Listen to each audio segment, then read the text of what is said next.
شروع اللہ کے بابرکت نام سے جو خالق و مالک ہے اس کل کائنات کا، اور جس نے انسان کو اشرف المخلوقات بنایا۔ عزیز طلباء و طالبات، السلام علیکم۔ آج کا جو ہمارا ٹاپک ہے وہ ہے مختار مسعود کا سفر نامہ لوح ایام کا اسلوب۔ کیونکہ یہ جو سبجیکٹ ہم پڑھ رہے ہیں اس کا جو ٹائٹل ہے اسالیب نثر ہے کہ نثر میں جو کام ہوا ہے، چند ایک کتابیں دی گئی ہیں، ان کتابوں کا ہم نے اسلوب دیکھنا ہے کہ ان کا طرز بیان کیا ہے، ان کو ایک بیان کرنے کا انداز جو ہے وہ کیسا ہے۔ اسی سلسلے کی ایک کڑی کہ ہم نے آج مختار مسعود کا یہ جو سفر نامہ ہے لوح ایام، ہم نے یہ دیکھنا ہے کہ یہ کس زبان کے تحت، کس اسلوب کے تحت، کس روش کے تحت لکھا گیا ہے، اس میں کیا خصوصیات ہیں، اس کی کیا خوبیاں ہیں۔ لیکن یہ ڈسکس کرنے سے پہلے ہم تھوڑا سا تعارف دیکھیں گے کہ مختار مسعود جو ہے وہ ایکچولی ہیں کون، ان کی حالات زندگی پہ ایک نظر دوڑائیں گے۔ مختار مسعود بیسیکلی بیوروکریسی سے تعلق رکھتے ہیں۔ انہوں نے 1949 میں کم عمری میں سینٹرل سروسز، سپیریئر سروسز کا جو امتحان جسے ہم CSS بھی کہتے ہیں، اس میں نمایاں کامیابی حاصل کی۔ نہ صرف نمایاں کامیابی حاصل کی بلکہ ایک ریکارڈ بھی بنایا۔ وہ یہ تھا کہ جی اس امتحان میں چند نوجوان جو کم عمری میں اس کو نمایاں کامیابی کے ساتھ پاس کر چکے تھے، مختار مسعود کا شمار بھی چند ان نوجوانوں میں ہے۔ ایک اور ان کا اعزاز کہ وہ واحد شخص ہیں جنہوں نے کلاس اول سے لے کر MA تک کی جو تعلیم ہے وہ علی گڑھ یونیورسٹی سے حاصل کی۔ ایک تاریخی درسگاہ سے انہوں نے اپنی تعلیم حاصل کی۔ مختار مسعود نے مختلف عہدوں پہ کام کیا۔ کم و بیش 40 سال کا جو عرصہ ہے انہوں نے پاکستان کو سرو کیا، مختلف عہدوں پہ انتظامی امور سنبھالے، مختلف ممالک کی سیر بھی کی، اور اس دوران اپنی ملازمت کی، اپنی ذمہ داریوں کے ساتھ ساتھ انہوں نے علم دوستی اور ادب سے لگاؤ کو بھی جاری رکھا، اور چند نایاب قسم کی تصانیف جو ان کی کتابیں ہیں وہ انہوں نے لکھی، جن میں آواز دوست ہے، سفر نصیب ہے اور لوح ایام ہے۔ تو یہ تینوں کتابیں جو ہیں اردو ادب میں ایک نمایاں حیثیت رکھتی ہیں۔ آپ 15 اپریل 2017 کو جہان فانی سے انتقال کر گئے۔ آج ہم نے ان کی جو تصنیف ہے، جو کتاب ہے لوح ایام، جو بیسیکلی 1978 میں پاکستان کی طرف سے RCDS کا جب ان کو ایک نمائندہ بنا کے ایران بھیجا گیا تو انہوں نے وہاں کے جو حالات لکھے، ایران میں انقلاب برپا ہو چکا تھا، اور اس کتاب کا جو موضوع ہے وہ بھی ایران کا انقلاب ہے، کیونکہ آپ وہاں کی ساری صورتحال کے چشمدید گواہ تھے، اپنے بیٹے اور اپنی شریک حیات کے ساتھ جب دنیا ایران سے بھاگ رہی تھی، جب وہاں کے مقامی لوگ وہاں سے عدم امن کی وجہ سے وہاں رہنا پسند نہیں کرتے تھے، تو مختار مسعود اپنی فیملی کے ساتھ وہاں نہ صرف سیٹل ہوئے بلکہ اپنی جو گورنمنٹ کی طرف سے ان کو خدمات سونپی گئی تھی ان کو بھی بخوبی نبھایا، اور ساتھ ساتھ اس سارے سفر نامہ کو، تمام حالات و واقعات کو انہوں نے قلم بند کیا۔ ہم تھوڑا سا یہ دیکھیں گے کہ ایکچولی جو ایران کا انقلاب ہے وہ ہے کیا۔ جب تک ہم تھوڑا سا اس کو نہیں دیکھیں گے تو ہمیں یہ ساری سٹوری، ساری کہانی شاید سمجھ نہ آ سکے۔ رضا شاہ پہلوی، جو پہلوی خاندان کا دوسرا چشم و چراغ ہے، جس نے تقریباً 1940-41 میں سلطنت سنبھالی اور شاہ ایران کے نام سے یہ جانا جاتا ہے، یہ ایک ایسا کردار تھا جو نام کا تو مسلمان تھا لیکن اس میں مسلمانوں والی کوئی ایسی خاص چیز نہیں تھی۔ یورپ اسے امریکہ کا گورنر کہتا تھا کہ یہ تمام حکومتی کام جو ہے امریکہ کی انسٹرکشن، امریکہ کی ڈائریکشن کے مطابق کرتا ہے، اس کی اپنی کوئی رائے نہیں ہوتی۔ اس نے ایران کا سارا سسٹم تباہ و برباد کر دیا۔ جو ایک مسلم ممالک تھا اس کی یونیورسٹیز میں شراب خانے کھول دیے، جوا خانے بنا دیے، پورے ملک میں مختلف قسم کے جو ہے انہوں نے اللیگل کام، کباہ خانے کھول دیے، اور یونیورسٹیز کے طلباء خاص کر فیمیل کے لیے سکرٹ کو انہوں نے ضروری ایک یونیفارم کے طور پہ ڈکلیئر کر دیا، اور پردہ کو انہوں نے ختم کرنا چاہا۔ اگر کوئی خاتون پردہ کی حالت میں گھر سے باہر نظر آتی تو اس کا پردہ نہ صرف اتروا لیا جاتا بلکہ اس کو چیر پھاڑ دیا جاتا، جو کہ ایک نام کے مسلم ملک میں ایسا کرنا وہ بہت ایک ذلت امیز چیز تھی۔ تو بہرحال وہاں کی جو عوام تھی وہ اس چیز کو برداشت نہ کر سکی۔ ایک نوجوان طالب علم، اس نے محسوس کیا کہ یہ جو ملک کی ساری صورتحال ہے، جو حالات مزید برائی کی طرف جا رہے ہیں، تو کیوں نہ ان کو روکا جائے۔ تو وہ نام تھا خمینی۔ تاریخ امام خمینی کے نام سے اس شخص کو، اس فرد کو جانتی ہے۔ اس نے اپنے دوستوں، اپنے بھائیوں، اپنے کولیگ، اپنے ساتھی طلباء کو اپنا پیغام دیا کہ کیوں نہ ہم اپنا فرض ادا کرتے ہوئے اپنے ملک کی بہتری کی طرف کوشش کریں۔ ان کی یہ کوشش کامیاب ہوتی چلی گئی۔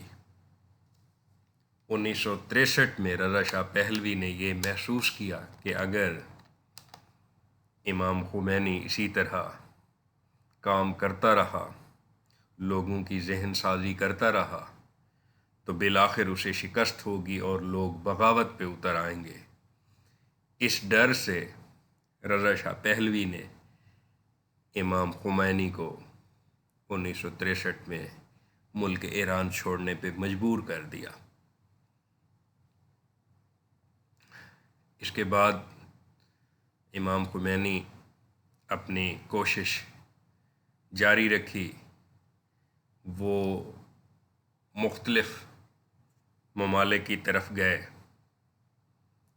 عراق کے شہر نجف میں انہوں نے قیام کیا اور اپنے آڈیو اور خطوط کے ذریعے، آڈیو پیغام اور خطوط کے ذریعے ایران کی عوام اور اپنے ساتھیوں کو پیغام دیتے رہے کہ اپنے موقف پہ ڈٹے رہیں، ہمت کریں۔ اگر آپ ہمت کریں گے، مایوس نہیں ہوں گے، پریشان نہیں ہوں گے، حالات کا مقابلہ دیدہ دلیری سے کریں گے تو انشاءاللہ ملک کے حالات یقیناً بہتر ہوں گے۔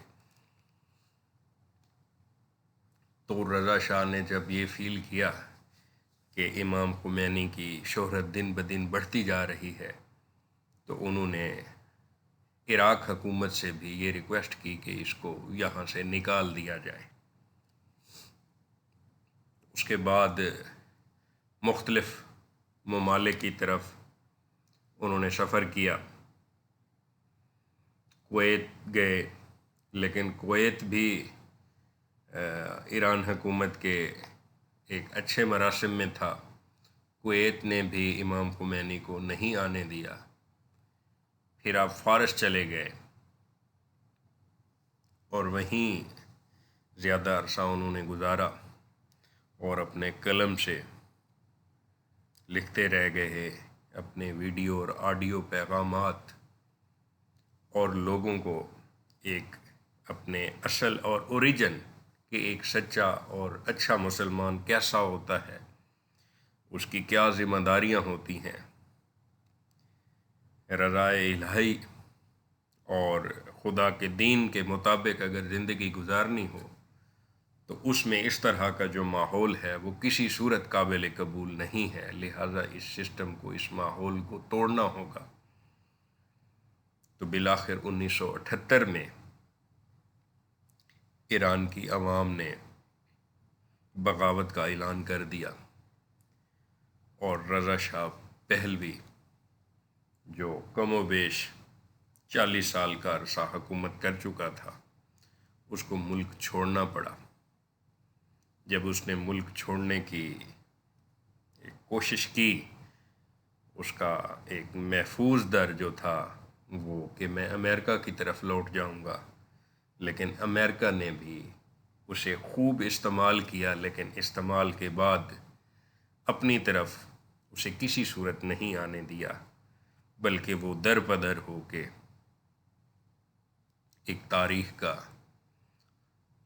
تاریخ میں عبرت کا نشان بن کے رہ گیا۔ اور 1978 میں پھر امام خمینی جو تھے وہ ایران کی طرف واپس آئے اور آہستہ آہستہ انہوں نے پھر جو شرعی نظام تھا وہ ایران میں لاگو کر دیا، اور دیکھتے ہی دیکھتے جو اندھیرے تھے وہ گم ہو گئے اور روشنی کی کرنوں نے اپنی جگہ بنا لی، اور اسلامی قوانین، اسلامی نظام ایران میں نافذ ہوتا چلا گیا۔ اور الحمدللہ آج ایران اس صورتحال میں ہے کہ اگر امریکہ جیسی طاقت سے وہ آنکھوں میں آنکھیں ڈال کے بات کر سکتا ہے، وہ اس کی ہر طرح کی دھمکی اور جارحیت کا بخوبی جواب دینے کے لیے تیار رہتا ہے۔ تو اسی دوران ہی انقلاب یا یہ سارے حالات ایسے نہیں آتے، تو جب 1978 میں مختار مسعود کا وہاں جانا ہوا تو انہوں نے یہ تمام مناظر جو بغاوت ہو چکی تھی، جو ظلم و ستم تھا، جو حکومتی لوگ تھے انہوں نے وہاں کے لوگوں کو ظلم و ستم کا نشانہ بھی بنایا، لوگوں نے بھرپور مذمت بھی کی، اور اس مذمت نے پھر بالآخر کامیابی بھی حاصل کی۔ حالات اور مناظر مختلف قسم کے رہے، تو ان تمام چیزوں کو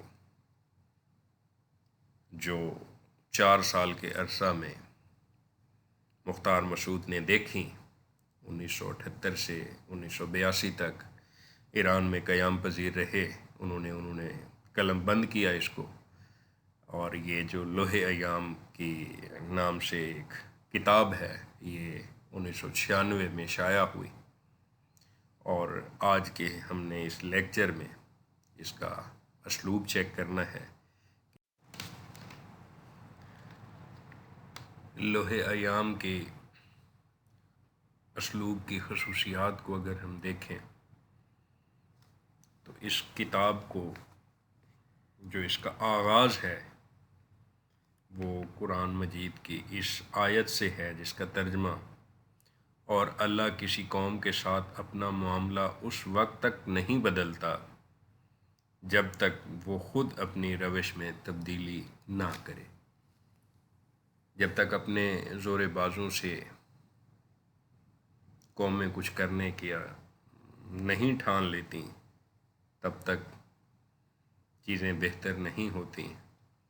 وہ ہے نا کہ خدا نے آج تک اس قوم کی حالت نہیں بدلی، نہ ہو جس کو احساس خود اپنی حالت بدلنے کا. قومیں تب ہی ترقی کرتی ہیں جب ذمہ داریوں کو سمجھا جائے اور بہتری کی طرف قدم بڑھائے جائیں. تو بہرحال یہ تھوڑا سا تعارف تھا. اب ہم اسلوب کو ہی دیکھتے ہیں کہ اس کتاب کو 3 حصوں میں تقسیم کیا گیا ہے. پہلا حصہ جو ہے وہ شاہ نامہ ہے، اس کو مزید 8 ابواب میں تقسیم کیا گیا ہے جس کے نام یہ سلائیڈ میں آپ کے سامنے ہیں. ایکچولی اس میں مصنف نے ایران جانے اور ایران کی تاریخ کو بڑے دلچسپ انداز میں بیان کیا ہے.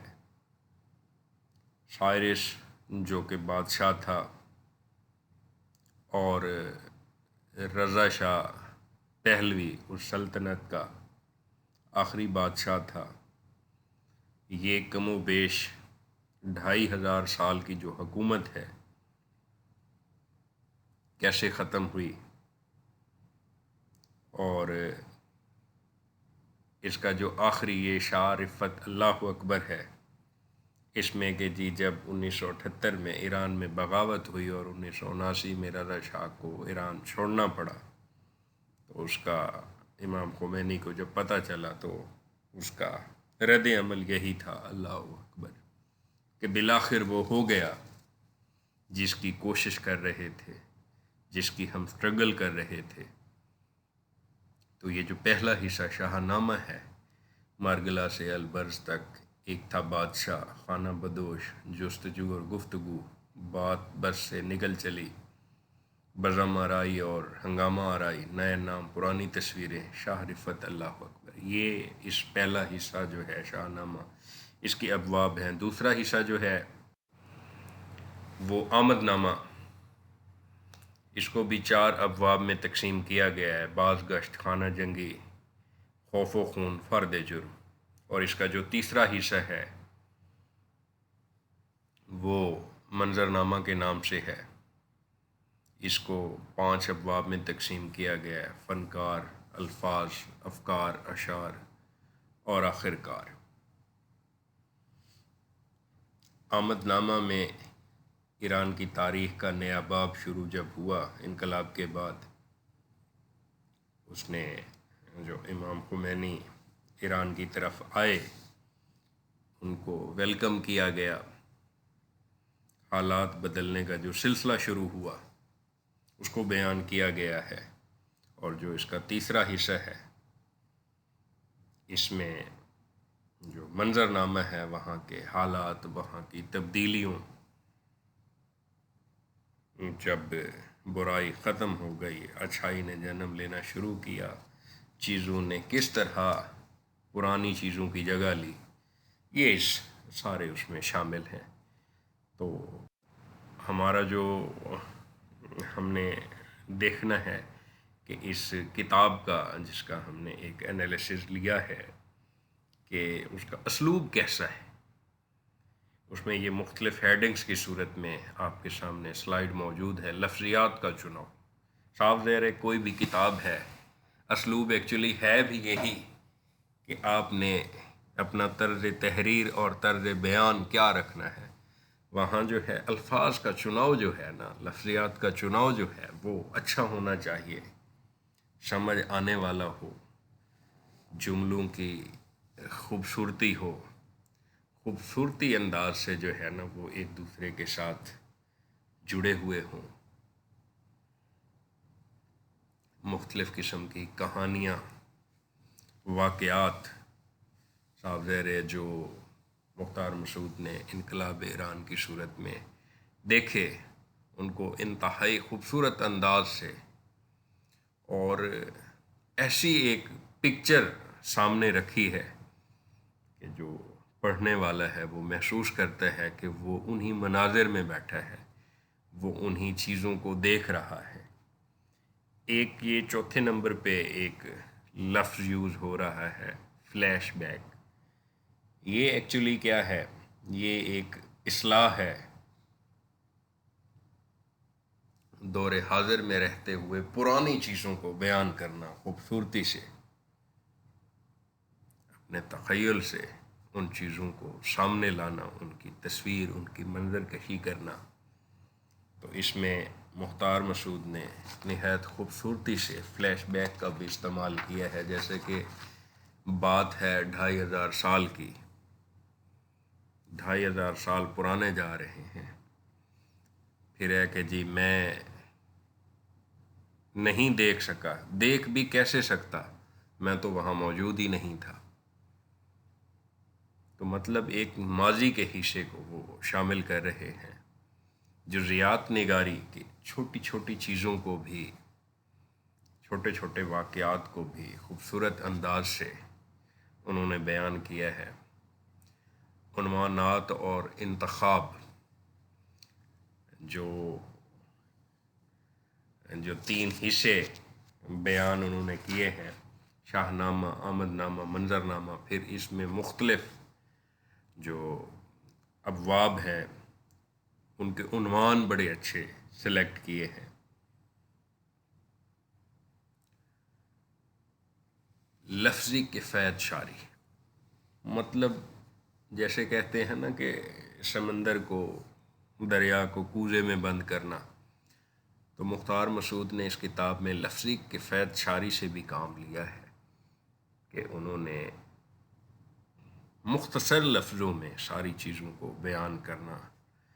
یہ جو اتنا بڑا ایک سلسلہ تھا، 25-30 سال کا انقلاب تھا، اگر اس کو وہ ساری ایک ترتیب کے ساتھ وہ کرتے تو شاید صفحات ہزاروں کی صورت میں ہوتے اور یہ کہانی کبھی مکمل ہی نہ ہوتی۔ تو انہوں نے لفظی کفایت شعری سے بھی بھرپور ایک کام لیا ہے۔ 8ویں نمبر پہ ہے کردار نگاری کے مقام و مرتبہ کے مطابق زبان کا استعمال۔ صاحب زیر اس کتاب میں رضا شاہ پہلوی کا جو کردار ہے، ان کے جو کام ہیں، امام خمینی کی جو ایک تحریک ہے، ان کی جو آمد ہے، انقلاب کا آغاز ہے، یہاں جو زبان استعمال ہوئی ہے اور جو کردار نگاری کے مقام و مرتبے کا خاص خیال رکھا گیا ہے، تو اسلوب کے لحاظ سے بہرحال اس کتاب کی یہ بھی ایک خصوصیت ہے کہ کردار نگاری کے مطابق مقام و مرتبے کا خاص خیال رکھا گیا ہے اور ان کے لیے جو الفاظ استعمال کیے گئے ہیں وہ بڑے اچھے الفاظ استعمال ہوئے ہیں۔ ایک اور چیز، اپنے دور کی سیاسی و سماجی تاریخ مرتب کرنا۔ صاف ظاہر ہے کہ انہوں نے اپنی اس کتاب میں اس دور کی سیاسی و سماجی تاریخ کو بھی مرتب کیا ہے، تمام حالات و واقعات کو ایک خوبصورت انداز سے، ایک ایسے کر لیں تہ در تہ، ایک ترتیب کے ساتھ، ایک ربط کے ساتھ انہوں نے بیان کیا ہے۔ اور کبھی بھی آج کے دور میں یا آنے والے دور میں کوئی بھی بندہ اگر اس کتاب کا مطالعہ کرے گا تو اس کو اس وقت کے جو سیاسی و سماجی حالات ہوں گے وہ بخوبی اندازہ ہو جائے گا۔ تو بہرحال لوح ایام کے اسلوب کی خصوصیات میں یہ بھی ایک بڑی خصوصیات ہے کہ اس دور کے سیاسی و سماجی جو حالات تھے، جو واقعات تھے، ان کو ایک بہترین انداز سے قلم بند کیا ہے۔ طرز بیاں بہت اچھا ہے کہ اس کا جو ہے اگر بندہ پڑھنا شروع کرتا ہے تو پڑھتا ہی چلا جاتا ہے، دلچسپی اس میں بڑھتی جاتی ہے۔ بے تکلفی و شوخی و شگفتگی کا بھی استعمال ہوا ہے۔ گہرا اور عمیق مشاہدہ، صاف ظاہر ہے یہ ایک انقلابی سفر ہے۔ اس میں تمام واقعات کو دیکھنا اور ان سے پھر کوئی ایک نتیجہ نکالنا، جب تک کسی واقعے سے کوئی نتیجہ نہیں نکالا جائے گا تو کوئی فائدہ مند بات نکل ہی نہیں سکتی۔ تو جب تک گہرا مطالعہ نہیں ہوگا، مشاہدہ نہیں ہوگا، تو تب تک یہ بیان کرنا کہ صحیح کیا ہے، غلط کیا ہے، صحیح کیا تھا، غلط کیا تھا، صحیح کیا ہو رہا ہے، غلط کیا ہوا تھا، چیزیں کس طرح چیزوں کو ریپلیس کر رہی ہے، صاف ظاہر اس کے لیے گہرا مشاہدہ جو ہے وہ بھی ضروری ہے۔ تشبیہات اور استعارات کا اچھوتا استعمال بھی اس کتاب میں موجود ہے۔ انہوں نے خوبصورت انداز سے تشبیہات کا بھی استعمال کیا ہے۔ برجستگی جو ہے وہ لوح ایام کے اسلوب کی ایک اور خصوصیت ہے۔ بہرحال یہ 13-14 پوائنٹ بنتے ہیں جو آپ بیان کر سکتے ہیں، تو بہرحال میری کوشش ہوگی کہ میں ان کے نوٹس بھی آپ لوگوں کو پرووائڈ کروں، بلکہ بہتر یہ ہوگا کہ آپ لوگ خود اس کتاب کا مطالعہ بھی کریں۔